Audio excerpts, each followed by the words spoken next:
लोग कहते हैं कि करबला में हजरत इमाम हुसैन की मदद के लिए कोई नहीं आया, लेकिन सच तो ये है कि उस दिन जमीन और आसमान की हर ताकत उनकी एक आवाज पर लड़ने के लिए तैयार थी। ये वाकया आशूरा के दिन का है। जिन्नात का बादशाह जाफर, जिन अपने दरबार में तख्त पर बैठा जश्न मना रहा था, उसे इस बात की खबर ही न थी कि करबला में नबी करीम सल्लल्लाहु अलैहि वसल्लम के घराने पर क्या गुजर रही है। अचानक उसके तख्त के नीचे से दो जिन रोते और मातम करते हुए गुजरे।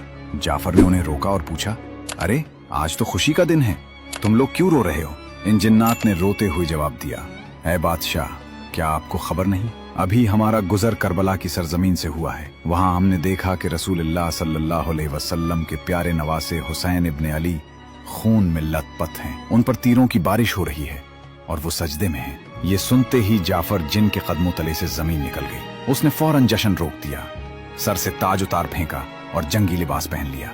उसने अपनी तलवार निकाली और जिन्नात के एक बड़े लश्कर को लेकर हवा से भी तेज रफ्तार में करबला की तरफ रवाना हो गया। जाफर कहता है, जब मैं करबला की फजाओं में पहुंचा तो मैंने एक अजीब मंजर देखा। वहां सिर्फ यजीदी फौज ही न थी, बल्कि आसमान से लेकर जमीन तक फरिश्तों, अंबिया और जिन्नात की कतारें खड़ी थी। सब अपनी बारी का इंतजार कर रहे थे कि इमाम हुक्म दें तो वो दुश्मनों को खत्म कर दें। भीड़ इस कदर ज्यादा थी कि जाफर को रास्ता नहीं मिल रहा था।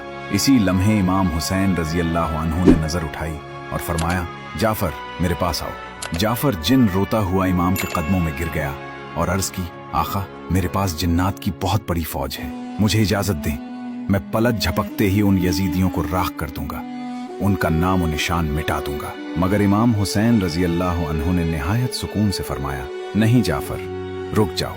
अगर मैं चाहूं तो एक इशारे में दुनिया पलट दूं, लेकिन मैं अपने नाना के दीन को बचाने के लिए और अपने रब की रजा के लिए ये सब्र कर रहा हूँ। मुझे अपने अल्लाह की मर्जी सबसे ज्यादा अजीज है। दोस्तों याद रखना, करबला में इमाम हुसैन रजी अल्लाह अन्हु बेबस नहीं थे।